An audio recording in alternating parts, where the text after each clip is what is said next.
Debunking Liberal Lies on Cuba by Matt Palumbo. So Matt Palumbo did this piece because I asked him to debunk a lot of this stuff because I saw a tweet up yesterday on Twitter from a propagandist propagandizing on behalf of China. Some guy, Ian Goodrum, who promptly blocked me when I pointed out the idiocy of his tweet. Apparently some kind of propagandist out there. But here is his tweet. He says, this is at IS Goodrum. He says, in 60 years, Cuba has achieved 79.74 years life expectancy, which he cites as being higher than the United States. 99.7% literacy rate. Again, he compares to the United States. 0% homelessness. No homeless in Cuba, Joe. Did you know that? 1.7% unemployment. Wow, lower than the U.S. All this despite decades of the cruelest embargo in history. Defending Cuba shouldn't even be a question. This guy's a disgrace to humankind, this Ian Goodrum. Jeez. This is outright propaganda. Of course, he doesn't mention the torture, gulags, political prisons, death, and destruction, but he'll leave that for another day, I'm sure. So I asked Matt, can you debunk this stuff like only you can do? So we put out a piece up at Bongino.com, which is a must-read, which will be in the show notes today.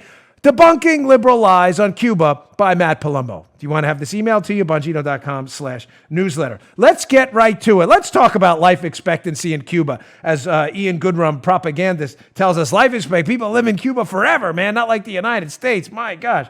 So Matt says, it's really interesting how they get these life expectancy numbers in Cuba because it was a paper published on this once in the Journal of Health and Policy Planning Notes where they said Cuban physicians are given health outcome targets to meet or they face penalties. What, like death?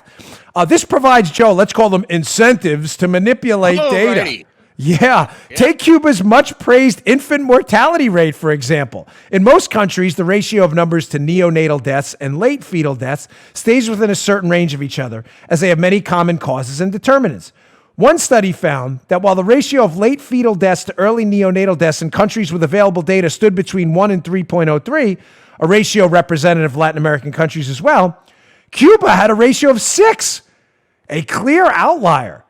This skewed ratio is evidence that physicians, Joe, likely reclassified early neonatal deaths as late fetal deaths, thus deflating the infant mortality statistics and propping up life expectancy. Shocker. Cuban doctors were recategorizing neonatal deaths as late fetal deaths in order for doctors to meet government targets for infant mortality. Only Ian Goodrum actually believes Cuban life expectancy data. Joe, you got this thing in Cuba, right? Where, hey, here's what we're going to do with those. We're going to make those numbers meet this target, right? No, I can't. I'm a doctor. The Hippocratic Oath and all. All of a sudden, guy racks up the AR. You sure you won't want to meet those targets? Target met. Target met, brother. I get it. Only Ian Goodrum trusts Cuban life expectancy data from an authoritarian, murderous regime.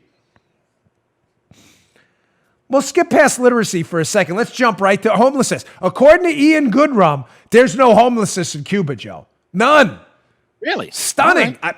I know I'm shocked too. This is crazy. What are they doing over there?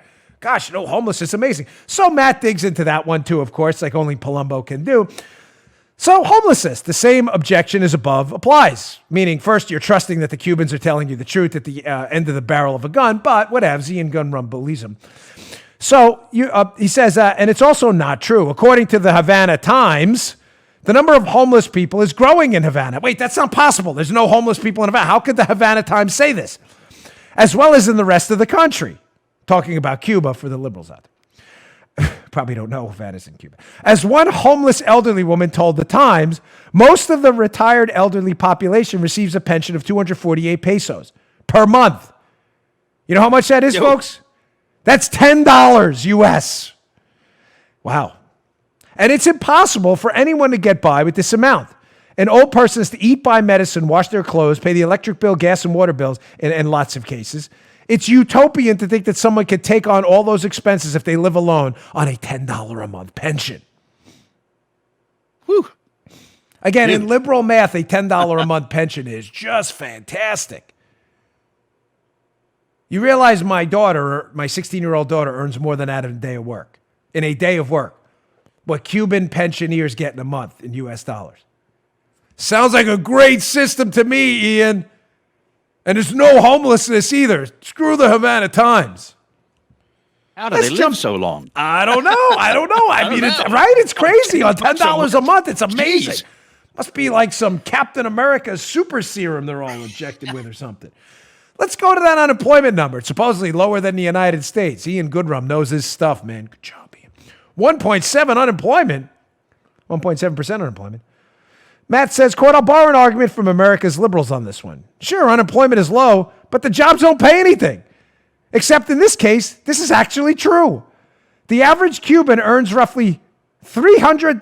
Does that say a year? Paul, am I reading that right? My eyesight's getting bad. The average Cuban earns roughly, surely that's a day, right? $300 a day. No, that is. The average Cuban earns roughly $300 a year. Oh my gosh. Compared to over $63,000 for the average American household. Man, I really want to get the Cuban to earn that $300 a year. 300. 3 C notes? Nice. Got to be like Lefty from Donnie Brasco. Put the C note on the end. Everybody can see the C note. You only get 3 of them a year, so you better hold on to that.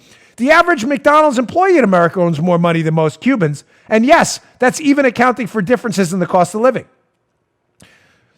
He goes on.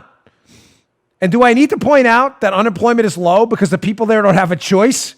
Yeah, we could have 0 unemployment tomorrow if we force people to work against their will like Cuba does. Bingo. It's a hard point to understand. How complicated is this? Oh,